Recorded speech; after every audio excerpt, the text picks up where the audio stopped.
Hello, everyone, and welcome to another episode of the Gibson Show, where today, not for the first time, unfortunately, we are joined by the incredible Kurt, one of the biggest names inside of NA, plays for Luminosity Gaming. Kurt, how are things?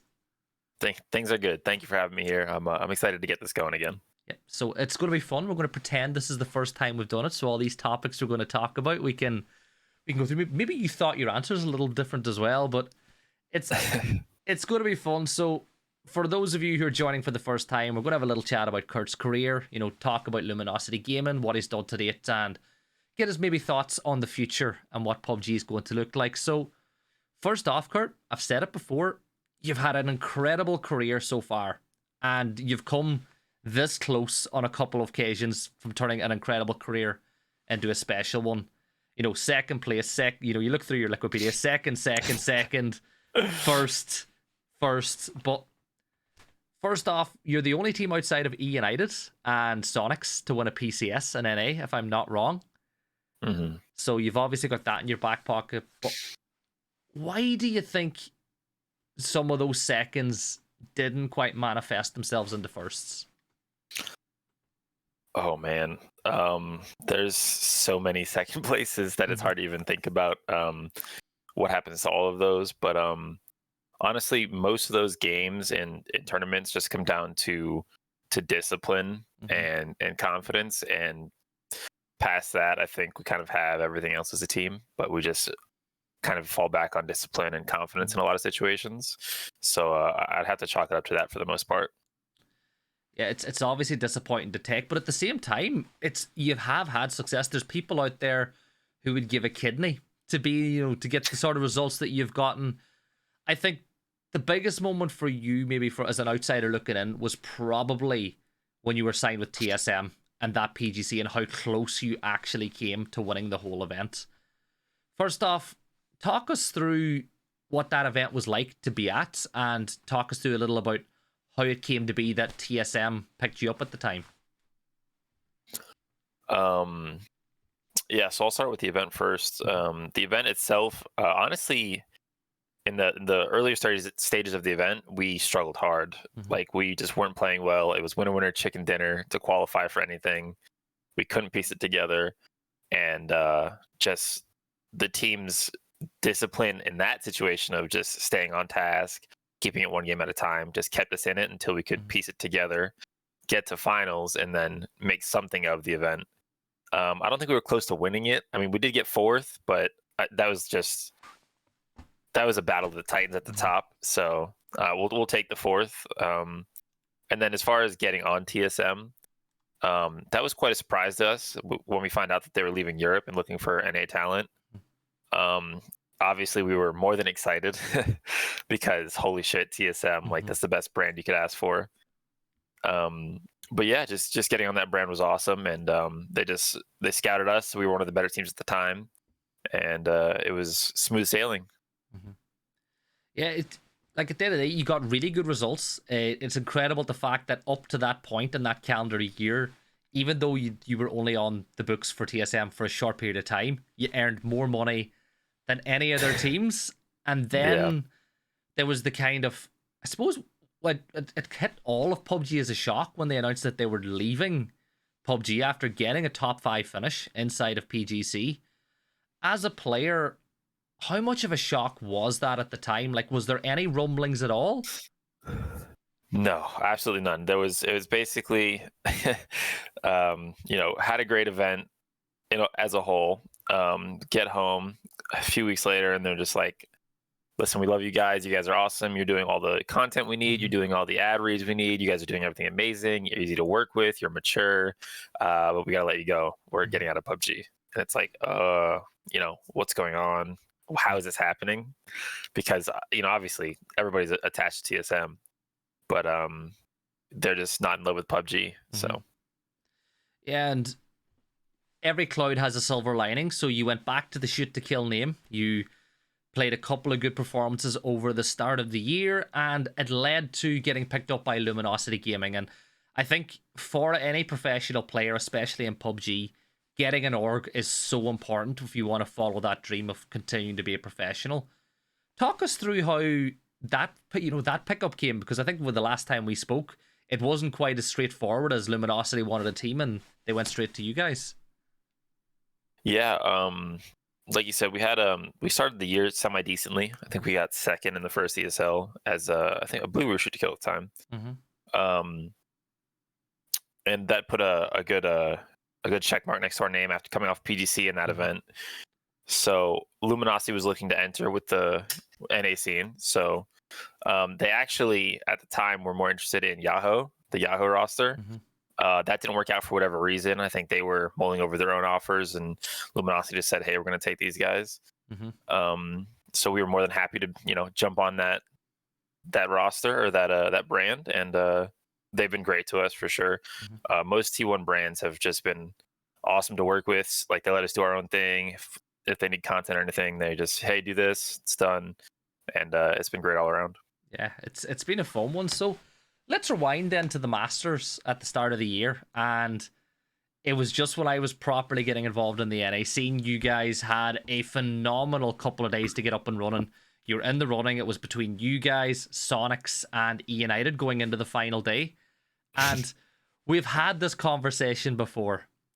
I think you dropped in multiplayer. You spent a lot of time looting, and there was one little bit of kit that you couldn't find. And had you found that kit, you probably would have won that ESL Masters, right? Yeah, it's actually worse than multipower. We dropped Millie in a multipower zone. We looted so long, all of military, and throughout the whole team, I think we found one extended mag, and it was on Luke's SLR. And I had an M249, and we're killing Dodge at the end game. The rest of my team is knocked or dead. I'm solo trying to kill Dodge. I think I knocked 2. And if I have an extended mag on my M249, I can most likely kill the rest of them, get the placement points, the kill points, and maybe a couple more placement points if I survive a little bit, which looked easy to do based on how Dodge played it. Then we pass United and win the event, which obviously no extended mag, no win. That's it. I still remember watching it though, in the blue zone, Dodge just rotating in front of you, late game, you hit the deck, you go prone, and you just get the click. And the fact that, you got one, transitioned over beautifully, got the second. Man, it's heartbreaking, the tech, but at the same time, you put yourselves in the position to win. And for any team, going into the final day, being in a position to win is a massive boon. And to do that, you need the right people around. And, you look at your roster, you've got Alo, you've got Penta, and you've got Luke. And you've got a very good coach as well. We have a lot of love for Gunnar. How important is it for you to have the right people around? Definitely the most important thing for me is the personalities of the people around me. I've definitely curated people that I enjoy to work with and play with, just because if I'm not enjoying what I'm doing and the people that are around me, I'm not going to be playing at my best potential. So it's definitely super important to have those boys around me. And when you're talking about then making decisions, when you're playing inside of the map, obviously there's so many variables in PUBG. Where's the zone going to pop? What was the flight path? What does that mean? Where does that mean all the other teams have dropped into?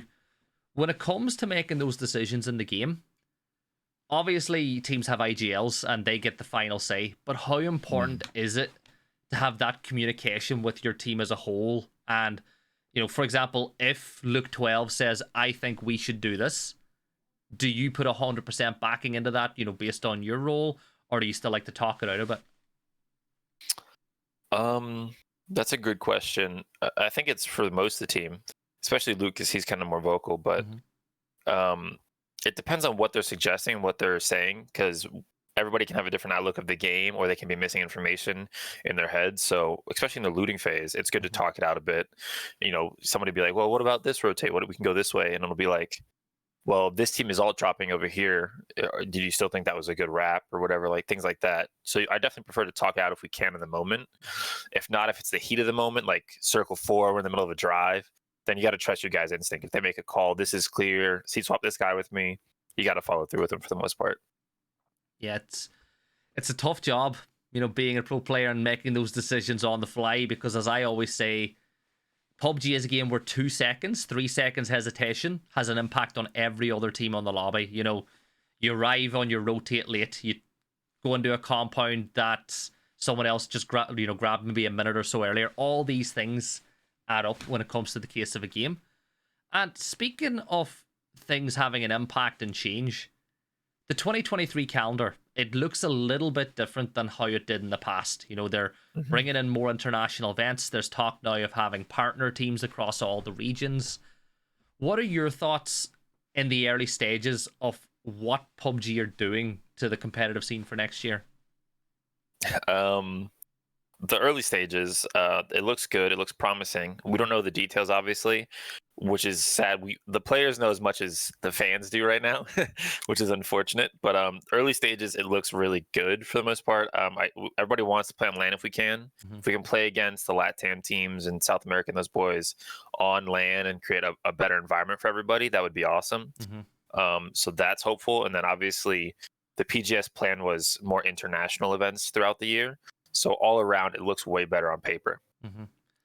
And I'm excited. I think as a fan, the opportunity to see the best teams in the world go against each other more than just once, you know, more than that one PGC event is good. And I think, obviously, as you said, the opportunity to maybe get LAN inside of Americas as well, where it is a complicated region. You've got North and South America. The LATAM guys would always say, you know, we hate playing on ping. I know the guys in NA are like, oh, we hate fighting against people that are playing on ping as well. It kind of works both ways. But looking at next year then, last time we spoke, you kind of talked about how you saw yourselves based on performance as the fourth team in NA. You know, you had obviously the high performances of Sonics, E United. You thought Wildcard had maybe passed you out, and then you guys are sitting in fourth. Having had time to decompress and talk and, you know, work out your team's plan for this year, do you guys think that you're 100% ready to get back in that challenge for the top? Absolutely. I think we're there and ready to compete. But I've had a very long career of talking and saying, you know, we're the best team in the world. We're here to win it. Going into it, I'm just here to prove that we can compete right now. Like, I just want to prove again that we're a top team and we're a staple in the community for a reason. So that's the goal, is just to get out there and crack some skulls. Just get busy, you know? Well, I'm excited because we're 2 months away from, I think, the quals for the first event. That's, as you know, as you said, we know about as much as the fans. We're thinking they're probably going to happen in around that March timeframe. And this is where I want to talk a little bit more about NA as a region. So, NA had a very good period, you know, a couple of years back. You know, you guys obviously got the top 4. You know, before that, the roster that Roth was on, they managed to get second place in PGAS. I think Sonics ended up winning that event. Why do you think NA had such a downturn then? Last year, when you look at the way they played on the international stage, like, is it complacency? Was it overconfidence? What do you think was behind that? I think it depends on the team for sure. I don't think you can, you know, jump it into one whole region, the issue as a whole. I think it's definitely region based for the most part.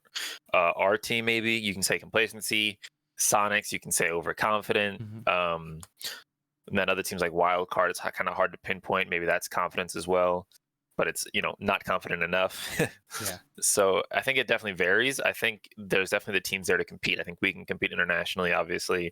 I think Sonics proved it, but they're just kind of stubborn and their team doesn't know which direction to head in terms of their drop spots. So I definitely think it varies, and you just can't throw it all in one region. And do you think the fact that we're adding more international lands will help NA as a region?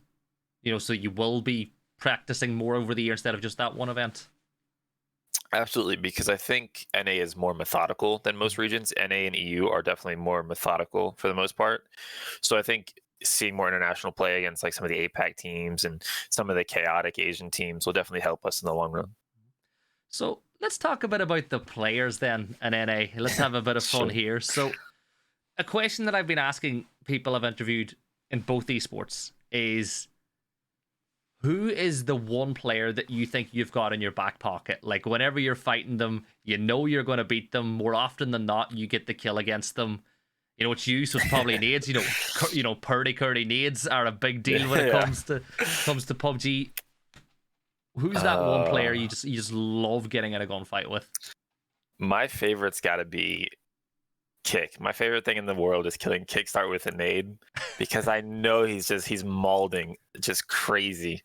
The amount of times I've hit him with nades, and then I've either seen on like a stream or like hear a DM where he's just completely mauled. It's my favorite thing in the whole world. Has it got to the point where you'd nearly DM him straight away whenever you do it, especially in scrims? There's one spot on the map where I've run out and naded his team because they crash it all the time, and it's gotten to the point where I would message him after and be like, "You can't go to that dip again. Like, that's just not gonna happen." Like, so it's definitely a good time. So we've spoken about the player that you've got in your pocket. Let's go the other side of it. Who do you hate playing against, and who do you think has you in their pocket? Oh man,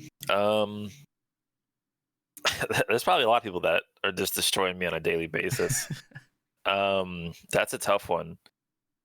I'd probably say it's more of the off-ball angle guys that are kind of, demoralizing me for the most part. It's like the oldless off angle and like things like that. Even like the mime off angles, because he's like a more calculated oldless with a good team around him. So just kind of those off angle guys for the most part. So it's funny because you're not the only player that says oldest. Oldest is getting a lot of love when it comes to this section of players they hate playing against. And his stick out, that's why. It's because when he kills you, you're like, this mother, you know what I mean? Yeah. He's just in this spot again, running up a hill, 300 meters away from his team by himself, and they open the whole map, and they just stick out like crazy. And it's probably not helped by the fact when you look at the team Oldless is playing on at the start of this year, they have a couple of players that you just don't want to come up against. No, the whole like, because it's a mix of Oldless and the old 300 boys with like Voxic and Richie. It's just pure chaos of like, when you look at the roster before even playing against them, you just go, I'm gonna get trolled. It's gonna be a bad day. If they're around me, I just got to get the hell out of here. Yeah, and then looking at the future, we're covering topics we covered before, but obviously we didn't record it. We want to talk about maybe the young guns that are coming up through the NA scene. I spoke to Roth, and he was more along the mindset that he doesn't see any players that he thinks are going to be the next big deal. But I know you have kind of different thoughts. When you look at the young guys coming through, people like Ethan, you've got Grant Lantis, you've got, obviously, Hooligan's a good player. You've got Gizera down in LATAM. He's an incredible talent as well. Who do you see as kind of the next man up? Colton. There's another player I didn't mention. Colton is... I'd say he falls into that you hate fighting him category with who he plays, but he is incredibly cracked. Who do you think is kind of the next one up in NA? Yeah, you named a few for sure. So it's tough. I mean, I think Gats is definitely one to look out for still. I mean, he kind of already came up a little bit last year with his pickup from BBB, and that didn't work out, obviously. But like you said, there's quite a few. You got Gats, Ethan. I think Gats, Ethan, Maji, Colton. These are definitely just like key names to look out for the most part. And I mean, you killed it with the Gizera pick. He, popped out as an all-star last year. So he's nuts. Like, I spoke to a few people and they were saying, maybe his English isn't the best, but you get the feeling he's one of those guys that if his English is good, he could play in probably any region in the world. Like, any team would be happy to have him. It was kind of weird. Like, the decisions that, I don't know whether it was the players that looked to leave, but the decisions that 22 kind of made with that roster, they're not decisions I would have made. I put it that way. Yeah, I don't know personally about what happened either. Like, I'm just blind speculating. But if I'm on one of those players as well, I'd want to almost separate from the brand. Not because it's a bad brand. I don't know anything much about 22, but because of within PUBG, the Balkan attachment to the 22 name. If I'm Gizera and I'm coming up and I'm becoming a superstar within the scene, I want to get away from that and get a different brand attached to my name for sure. So then we'll talk a bit about players. Who do you think's the most underrated or underappreciated player in America right now? The most underrated or underappreciated. That's tough because I feel like I'm so everybody's so rated for me at this point. Like, they're so perfectly rated for the most part that I'm trying to think of from a fan standpoint. but it's super. Relo probably still is underrated for the most part somehow, like because of how good Kick is, and like the Snakers and Flood just kind of pop off all the time. I think Relo is still one of the most underrated. He's easily one of the top 10 talents within the scene constantly. And as far as like, you know, T2 or not quite in like a top 4 or 5 team right now, I'd have to go back to Maji, and I think he's going to make a breakout season for the most part. I think this is the best roster he's had around him. And if Roth can put him in good spots, which you never know, they might be seat swapping through a field. But if Maji's in good spots, I think he has a lot of potential to shine this year. Yeah, I have a lot of love for Maji too. So then, if you were to make your own team, you know, if you were to build the team again, but you weren't allowed to pick the guys that you currently play with, so you had to pick 3 other guys from the region to play alongside you, who would like you really love to work with? This is a tough question, and it probably changes for me like every other day. I've always loved Sparking. I've played a few things with him. I think his clutch ability and his own way just to manage how he plays by himself, he doesn't need a babysitter, is just amazing. You can't go wrong with Tig. Tig's just, you know, an absolute turret. And I'd probably go with Kick. He's got a really good mind for the game, and he really knows how to value his life. He's always last up and clutching as well. So those type of players are invaluable. So Sparking, Kick, Tig, and yourself? Yeah, I'll take that. Yeah. I'd say a lot of people would. I'd say, you know, whenever those kind of events run during the year that are third-party events that you don't necessarily tie your org to, that if you could get a team like that running, I would say a lot of people would love to see it. So we're kind of coming to the end of the interview at this point, and there's maybe one or two more things I want to touch on quickly. And the first one is, you know, you're one of the mature people inside of PUBG. You've been playing a long time now. You've seen lots of young players come up and go down. You've seen some of the more mature players continue to improve as they go up through the ages. What advice would you give to people now who are on the cusp of breaking into professional level play?